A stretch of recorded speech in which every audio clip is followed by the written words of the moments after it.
CC ক্যামেরায় ধরা পড়ল ভয়াবহ দৃশ্য। রকেটের গতিতে ছুটে গিয়ে একটি কুকুরকে মেরে উড়িয়ে দিয়ে গাছে ধাক্কা। রাস্তার বিপরীত দিক থেকে একটি গাছে ধাক্কা মেরে উল্টে গেল গাড়ি। ঘটনাস্থলে 3 জনের মৃত্যু, আহত গাড়ির চালক।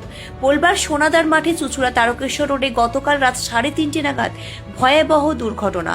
স্থানীয় পুলিশ সূত্রে জানা গেছে, 2 জন বার ডান্সারকে নিয়ে দাঁতপুর থেকে চুঁচুড়া ফিরছিল একটি টোয়োটা গাড়ি। গাড়ি চালাচ্ছিলেন সৈয়দ শাকির হোসেন, তার বাড়ি দাঁতপুরে। গাড়িতে সওয়ার ছিলেন যোগিতা রানা, বয়স 21, তার বাড়ি হরিয়ানা। জ্যোতি বিশ্বাস, বয়স 21, তার বাড়ি রানাঘাট। দাঁতপুরের লোকনাথ পানশালায় ডান্সার ছিলেন তারা। সঙ্গে ছিলেন শেখ হাসিব আহমেদ, বয়স 30, তার বাড়ি দাঁতপুরে। গতকাল রাতে গুরাপের আজাফিম ধাবায় খাওয়া দাওয়ার পর চুঁচুড়ায় ফিরছিলেন তারা। পোলবায় আলীনগর পেরিয়ে গোটুর দিকে রকেটের গতিতে ছুটছিল গাড়ি। হঠাৎ একটি কুকুর রাস্তা পার হচ্ছিল। কুকুরটিকে উড়িয়ে দিয়ে নিয়ন্ত্রণ হারিয়ে ফেলে চালক। সপাটে গিয়ে বাঁদিকের একটি গাছে ধাক্কা মারে, তারপর বিপরীত দিকে গিয়ে আরেকটি গাছে ধাক্কা মেরে উল্টে যায়। পোলবা থানা টহলদারি গাড়ি ঘটনাস্থলে পৌঁছেদের উদ্ধার করে চুঁচুড়া ইমামবাড়া জেলা হাসপাতালে নিয়ে যায়। হুগলি গ্রামীণ পুলিশের ডিএসপি ডিএনটি প্রিয়ব্রত বক্সি জানিয়েছেন, ঘটনার খবর পেয়ে টহলদারি পুলিশ সেখানে পৌঁছায়। গাড়িতে থাকা 4 জনকে উদ্ধার করে হাসপাতালে নিয়ে যায়।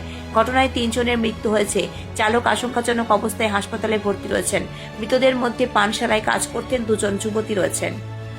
ব্যুরো রিপোর্ট, আমার বাংলা নিউজ। আমি আলীনগরে শুনলাম যে এরকম তোমার দোকানের সামনে একটা অ্যাক্সিডেন্ট হয়েছে, 3 জন স্পট ডেড হয়ে গেছে, আর 1 জন বেঁচে আছে, হাড় ফাড় ভেঙে গেছে, সব বলছে এইটুকু শুনি। তারপরে আমি কি জানি না। পুলিশ এসেছিল দেখছি? হ্যাঁ, পুলিশ, আমাদের সদর থানার পুলিশ এসেছিল সকালবেলা। এসে কি করছিল?